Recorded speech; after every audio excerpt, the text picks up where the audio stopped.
Kita akan bahas tentang overbore, overstroke, dan near square yang mewakili beberapa motor major lah di Indonesia ya.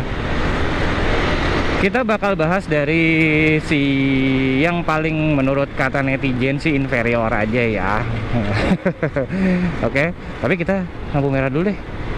Iklan dulu ya.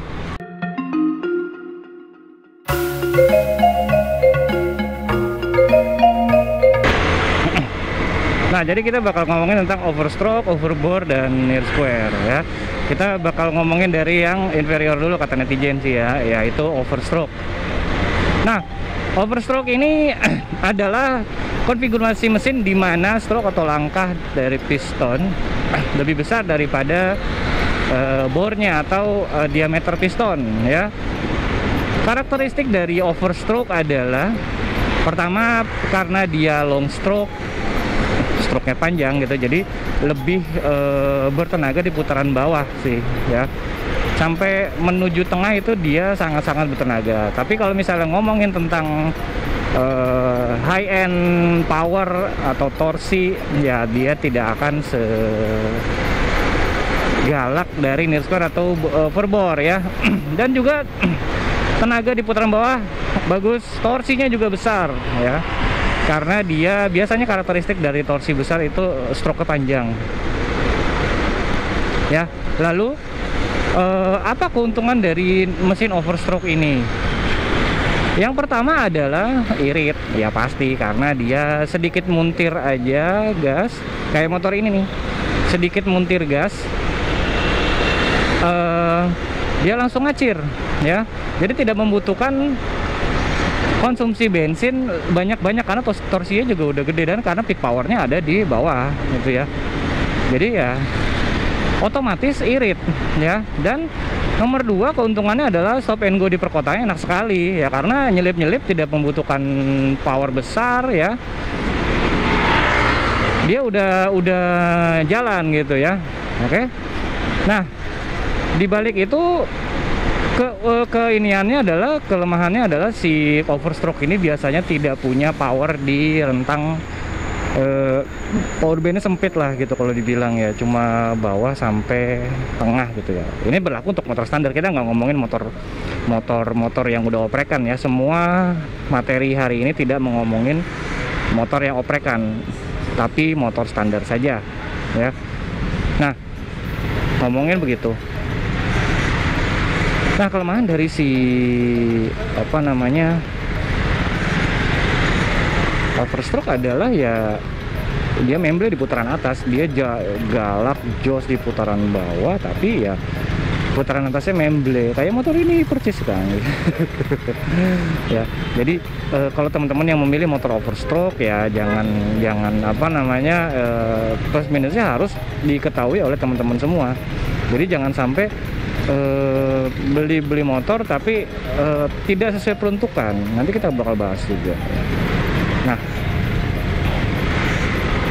kelemahan yang kedua adalah kalau gue bilang sih di konstruksi mesin ya, karena membutuhkan langkah yang lebih besar, jadi kompartemen mesin jadi lebih panjang ke atas gitu ya. Bahasa ininya jadi membutuhkan uang lebih lah, dan uang lebihnya ke atas gitu, bukan ke biasanya kan kalau motor-motor bebek kenapa ke depan, karena mesinnya agak ke belakang sedikit ya. Nah, gitu, tidak compact lah gitu ya. Nah, itu tentang overstroke. Motor-motor overstroke apa aja ya? Ini saya Yamaha, biasa sih Yamaha 150 cc ya, bukan 155. Yamaha 150 cc itu Friction dan MX King. Pokoknya seri-seri itu 150 cc nya itu overstroke ya. Kalau Matic rata-rata 90% gua rasa overstroke ya, karena kalau untuk stop and go di stop and go di perkotaan ya begitu. Sisanya saya ingat gua sih near square. Tapi jarang sekali Matic yang overbore. Gue juga belum searching lebih lanjut Matic apa yang overbore. Tapi selain PCX 160 ya, itu kan baru-baru aja, dan juga sangat jarang sekali gitu ya. Lanjut, kita bakal bahas mesin dengan konfigurasi kedua yaitu Near Square. Nah, Near Square ini adalah paling banyak dipakai di Indonesia ini. Apa? Vixion Air ya, R15, V3 dan ke atas ya. CB150R mesin kali 6 itu semuanya Near Square ya. Near Square itu apa? Itu adalah mesin yang langkahnya mendekati diameter dari piston ya. Jadi kalau kayak CB150 mesin kali 6 lah, 58 seingat gue 580 bornya, stroke-nya atau langkahnya 587 ya. Saya ingat gue sorry kalau salah ya. Jadi itulah Near Square. Nah, karakteristik dari Near Square ini adalah dia mempunyai balance yang bagus antara power di bawah dan di atas gitu ya. Dia sih lebih ke tengah-tengah ya tuh. Nah, kalau misalnya begitu, torsinya juga ya tadi tengah-tengah juga dulu ya. Biasanya sih lebih kepada bawah ke tengah, atasnya gua masih bisa bilang itu agak sama karakteristik dengan overstroke ya, karena dia sebenarnya stroke-nya panjang juga, lebih panjang sedikit 0, sekian mili daripada si bornya, jadi masih termasuk overstroke lah gitu loh ya. Lalu mesin-mesin ini banyak dipakai untuk stop and go di perkotaan karena memang bagus sih ya gitu loh. Dia balance antara performa di putaran atas dengan yang di putaran bawah. Jadi stop and go oke, kenceng juga ya. Sebenarnya sih kencengnya nanggung gitu loh ya. Tapi ya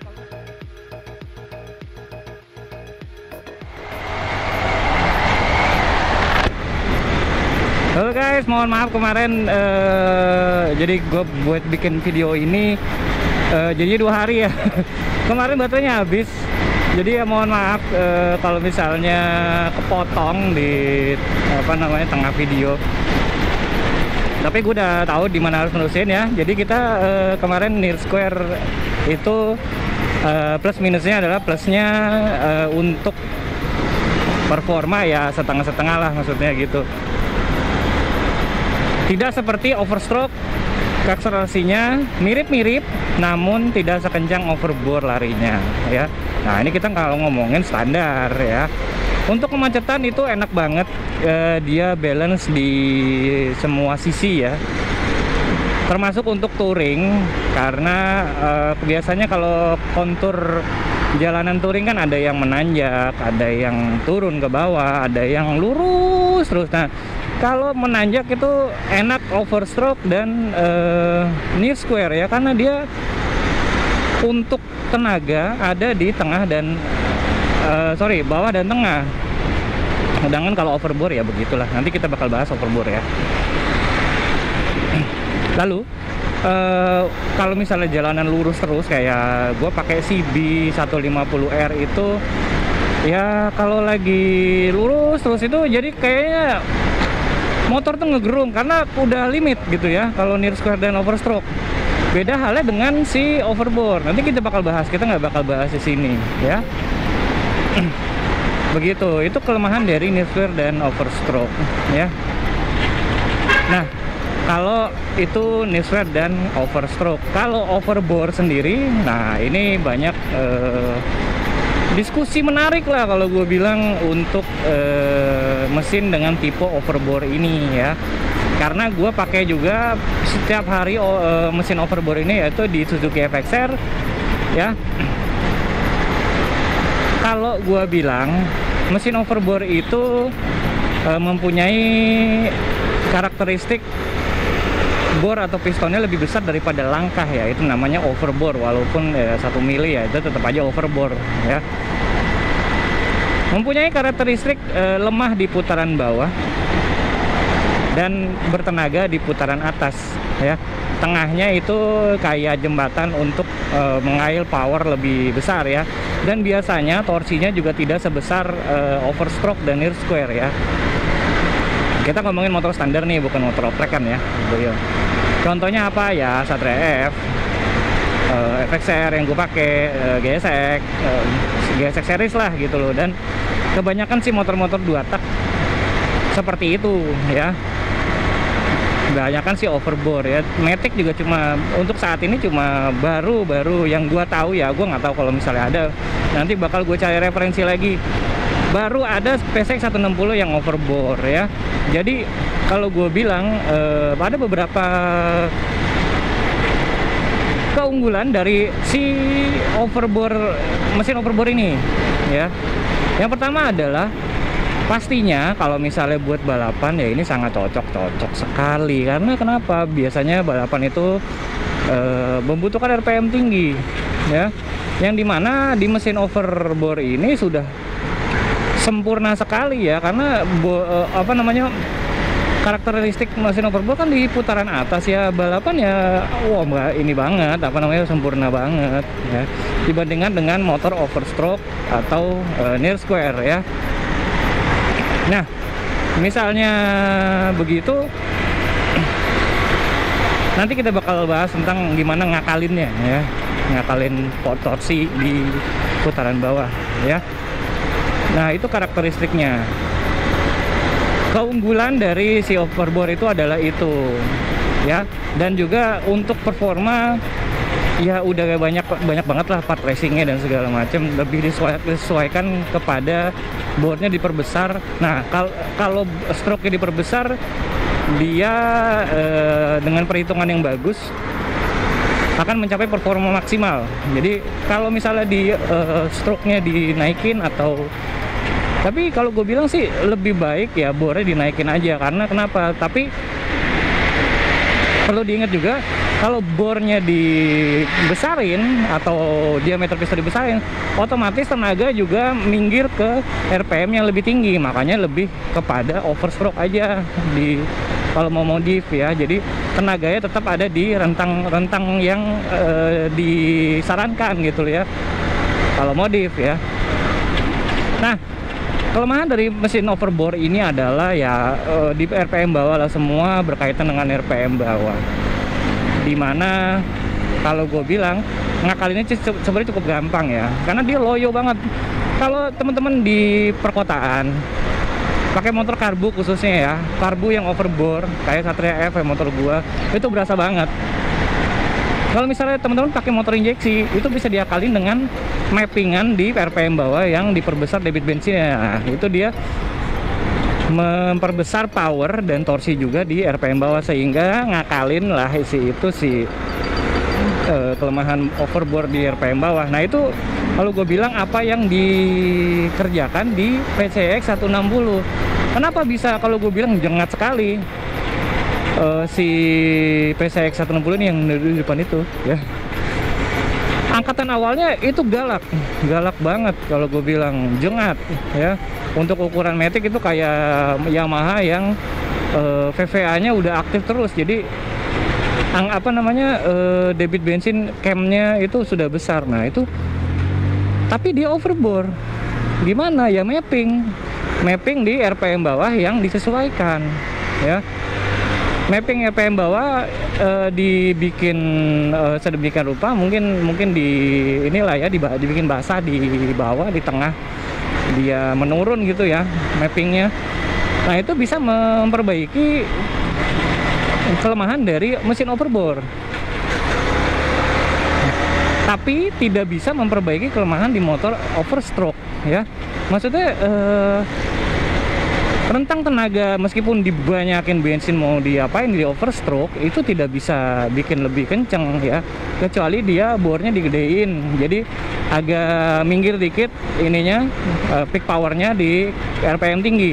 Nah itu mau dibasahin di RPM tinggi bisa ya begitu. Tapi untuk mengakali melempemnya RPM atas ya dikasih sama dia VVA, camnya lebih gede, durasi lebih panjang, liftnya lebih tinggi gitu ya, dan dipakai di RPM tertentu aja, jadi bisa lebih maksimal ya.